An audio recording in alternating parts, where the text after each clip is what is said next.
अंग की, शरीर की जो आभा थी, जो चमक थी, वो तो न जाने ऐसे विलीन हो गई जैसे योगियों के योग को धारण करते ही कर्मों की सत्ता विलीन हो जाती है। ऐसे ही उस अंजना के देह से सारा सौंदर्य विलीन होता चला गया। इतनी दुर्बल हो गई बेचारी, इतनी दुर्बल हो गई। अब क्या मोटी होगी, कुछ रुचता ही नहीं। मुख में तब कुछ जाए जब पति मुस्कुरा के एक बार कुछ अच्छा शब्द बोल दे तो कुछ रुचिकर लगे। इसलिए कुछ भोजन ग्रहण करती भी थी तो ऐसा लगता था जैसे किसी मशीन को तेल आदि दे करके उसको केवल चलाने लायक किया जा रहा है। ऐसे ही भोजन करते हुए अंजना एक मशीन के समान दिखाई देती थी। भोजन तो करती थी परंतु करना न करना एक ही बराबर था। हर समय हर क्षण संक्लेश परिणामों से बेचारी वह घिरी रहती थी।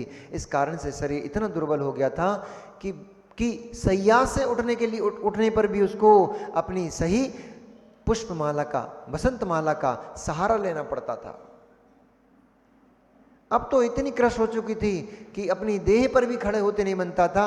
एक तो या तो खंबे से टिक करके खंबे के सहारे से खड़ा होना पड़ता था, अथवा अपने घुटनों के ऊपर अपने हाथों का सहारा लेकर के उठती थी, पर दुर्बलता के कारण वे हाथ ही घुटनों से खिसक जाते थे, नीचे गिर पड़ती थी। बड़ी दुर्दशा हो गई। मां, ये कर्मों की लीला बड़ी विचित्र है।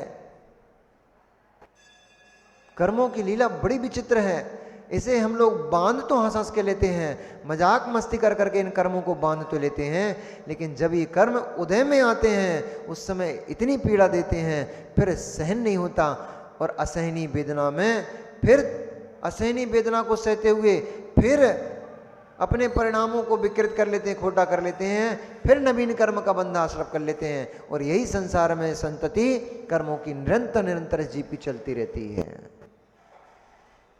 इसलिए कुछ भी करो, पहले 1000 बार सोचना चाहिए कि यह मेरी आत्मा का हित है इसमें, अथवा मेरी आत्मा का इसमें अहित है। उतना ही करो और वही करो जिसमें मेरी आत्मा का हित होता है। किंचित भी कार्य वह मत करो जिसमें मेरी आत्मा का अहित होता है। बहुत कष्ट होता है, उदय काल में बहुत कष्ट होता है। बेचारी हर क्षण हर समय बस अपनी पति को ही स्मरण करती रहती थी। वो मोर से ढका हुआ, शादी में मोर बांधते ना चेहरे पे, सिर पे, नहीं मुकुटा अलग होता है, मोर अलग होता है। मोर में वो चमेली काहे के फूल लगते हैं, केवड़ा के फूलों से कुछ लड़ियां लटकती रहती हैं, ऐसे सामने बंधा रहता है, उसको मोर बोलते हैं। मोर से थोड़ा थोड़ा सा झलकता हुआ कुछ चेहरा कुछ स्मरण में था, उसको ही चित्र के माध्यम से बेचारी उकेरना का प्रयास करती थी कि कम से कम साक्षात मुझे पति का समागम नहीं होता है, उनके चित्र को देख करके ही मैं संतोष को प्राप्त होंगी। पर बेचारी दुर्बलता के कारण कभी उसके हाथ से तुलिका खिसक के गिर जाती थी, तो कभी पेंटिंग का ब्रश उसके हाथ से छूट कर गिर जाता था, और वो इतनी दुर्बल हो गई कि उससे चित्रकारी भी नहीं हो पा रही थी। ऐसी स्थिति में सभी जगह से तिरस्कार को पाती हुई कभी तो वह अपने आप में ऐसे अनुभव करती थी जैसे सैकड़ों मुकद्दरों से किसी ने मेरे सीने पर बहुत आघात कर दिया हो, जिससे वह मेरा हृदय टूटकर चूर चूर हो चुका है।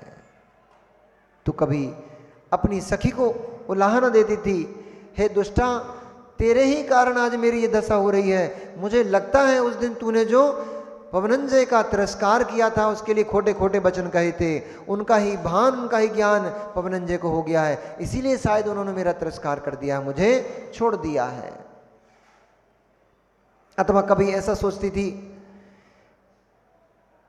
कभी ऐसा महसूस करती थी कि चंद्रमा जो सबको शीतलता प्रदान करता है, सबको प्रसन्न चित्त करता है, हे चंद्रमा तू क्यों निकल रहा है? तेरे निकलने से मुझे अत्यंत दाह उत्पन्न होती है, मुझे अत्यंत पीड़ा होती है। इसलिए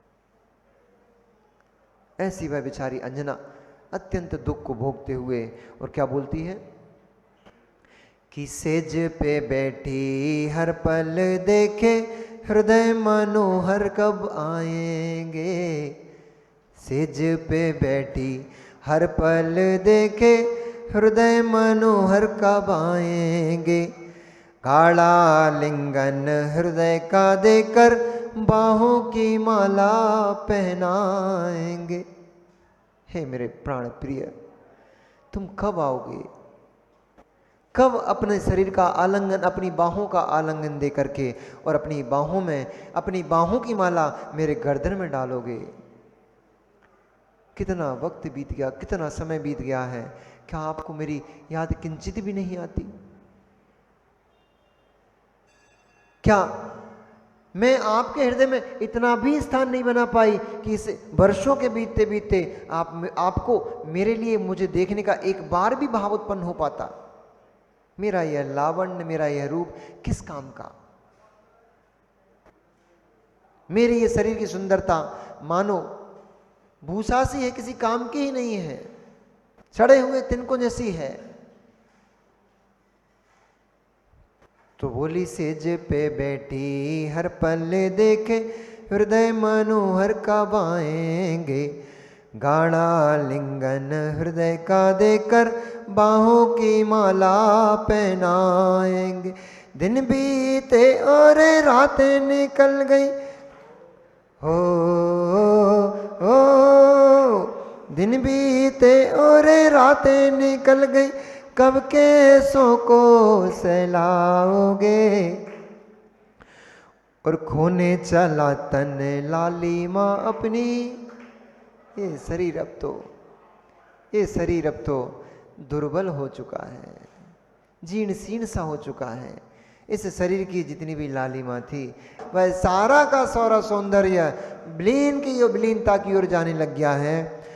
खोने चला, आपके वियोग में मैं दुर्बल हो चुकी हूँ, मेरी सारी शरीर की कांति नष्ट हो चुकी है। अब तो रूप लावण्य कुछ भी मेरे शरीर में नहीं बचा है, बस एक आपकी ही आशा है, कब आओ। वर्ष वर्ष बीतते चले गए, वर्ष बीतते चले गए। 1 वर्ष नहीं, 2 वर्ष नहीं, 3 वर्ष नहीं, 10 वर्ष निकल गए।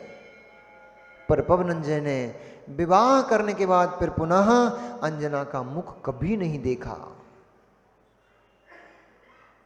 जीवन में इससे बड़ा कोई कष्ट नहीं हो सकता कि विवाह के दिवस ही पति उसको पर पुरुष में आसक्त जान करके और किसी स्त्री को छोड़ दे। विवाह के दिन ही, विवाह के दिवस ही मंगल मिलन की जहां रात हो और वहीं उसका पति पर पुरुष में आसक्त जानकर किसी स्त्री को छोड़ दे, इससे बड़ा उस स्त्री के जीवन में क्या कष्ट होगा। उस बेचारी अंजना की ऐसी बुरी दशा देख करके जो उनके परिजन थे, महल में रहने वाले और जो लोग थे, वो सब ऐसी याचना करते, हे भगवान, हमने यदि जीवन में कुछ पुण्य कमाया हो, हमने अपने जीवन में कुछ अच्छा कार्य किया हो, उस अच्छे कार्य का फल हमें इतना दे दो, इतना दे दो, इस बेचारी के कष्टों का हरण हो जाए, इसका अपने पति से मिलन करा दो, हमारा ही पुण्य लग जाए लेकिन इसका मिलन हो जाए। देखने वाले जीवों के हृदय दुख से आंसू बहाने लग जाते थे। इतनी पीड़ा उस अंजना को वहां उस पवनंजय ने दी।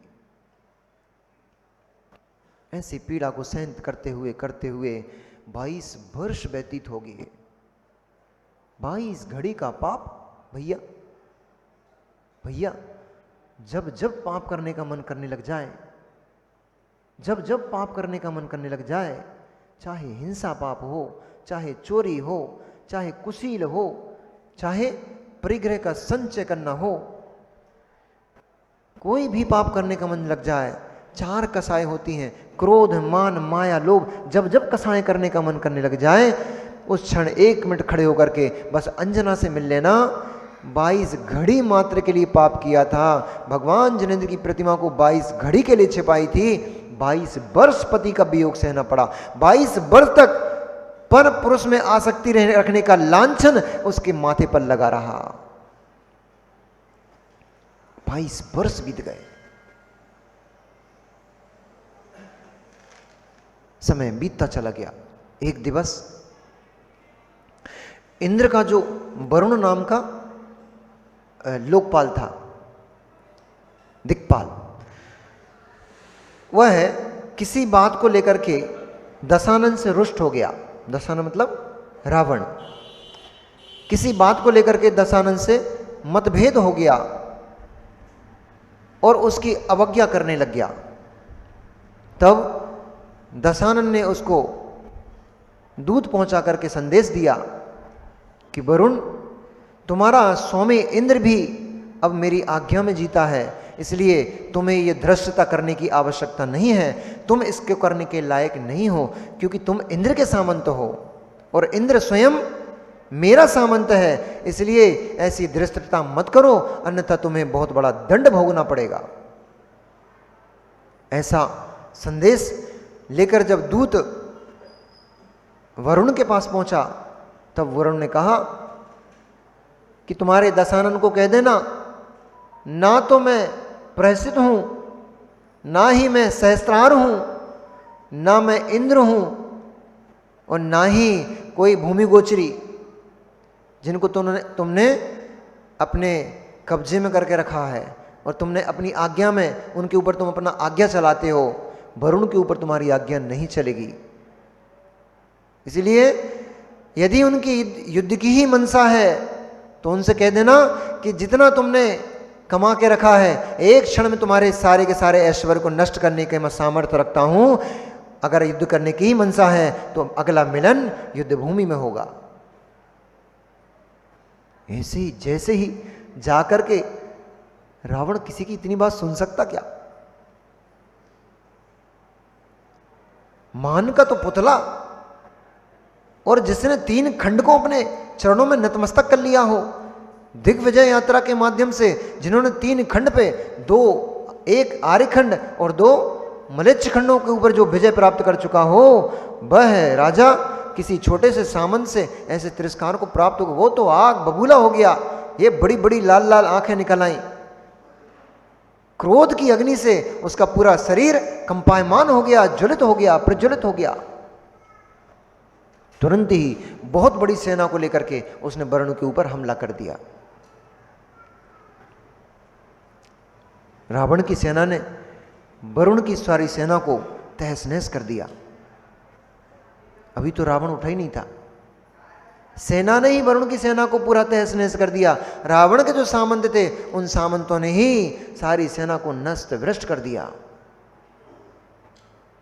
तब ऐसी दशा को देख करके स्वयं वरुण युद्ध करने के लिए बाहर निकला, और जैसे ही बाहर निकला तो रावण के दामाद सूर्पनखा यानी चंद्रनखा के पति खरदूषण ने कहा, दशानन, ये छोटे से बच्चे के लिए तुम्हारा उठना श्रेयस्कर नहीं है, इसको तो मैं ही देख लेता हूं। तुरंत ही खरदूषण जैसे ही वरुण के सामने पहुंचा, वरुण के 100 पुत्रों ने चारों ओर से खरदूषण को घेर लिया और उसको बंदी बना लिया।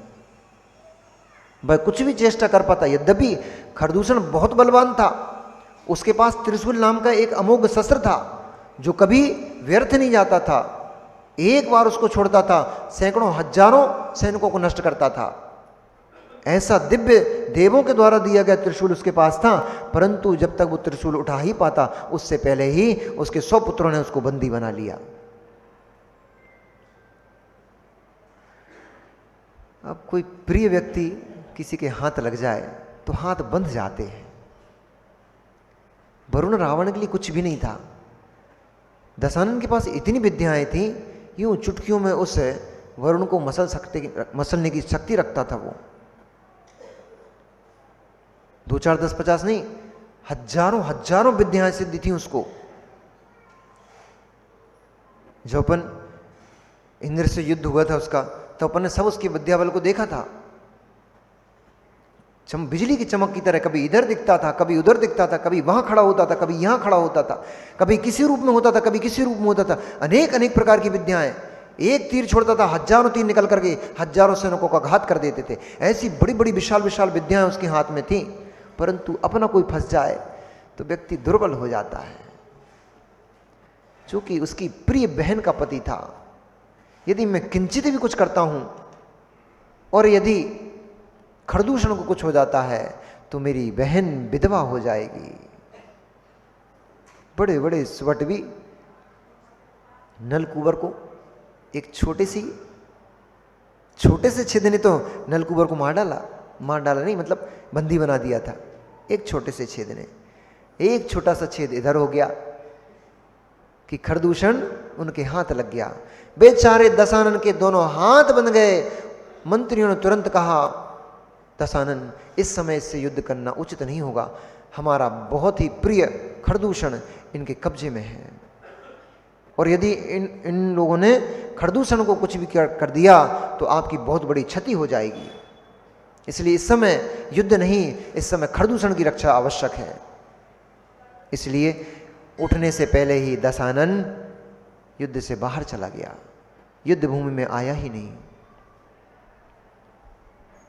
और मंत्रियों ने और सामंतों ने अपनी सेना को वापस ले लिया, अपनी सेना को पीछे, और खरदूषण को उनके बंदीगृह में देखकर रावण बड़ा दुखी हुआ। उसने कहा, इस समय कौन ऐसा युक्तिवान पुरुष है जो इस वरुण को भेद करके और खरदूषण को बाहर के निकाल लेके आ सकता है। उसके मस्तिष्क में वानर वंश खोज गूंजने लग गया। वानर वंश में बड़े बड़े महाबली योद्धा राजा थे। ये राक्षस वंशी था, रावण राक्षस वंशी, राक्षस नहीं था। ये राक्षस वंशी होने से ऐसा कहलाता था, जैसे कोई युद्ध करता था तो बोलते थे, हे राक्षस तू मेरे सामने आया है, तो जैसे छाप पड़ जाती है ना, वो जैसे हमारे ये अनिल भैया हैं, लोगों ने पता नहीं इनकी छाप डाल दी, काटा, पर उनको भी आनंद आता है, काटा सुनते उनको बहुत अच्छा लगता है। तो ऐसे ही राक्षस वंशी थे, ना कि वे राक्षस थे। वे मांस भक्षण नहीं करते थे, यहाँ तक कि रात्रि भोजन, रात्रि में पानी तक नहीं पीते थे।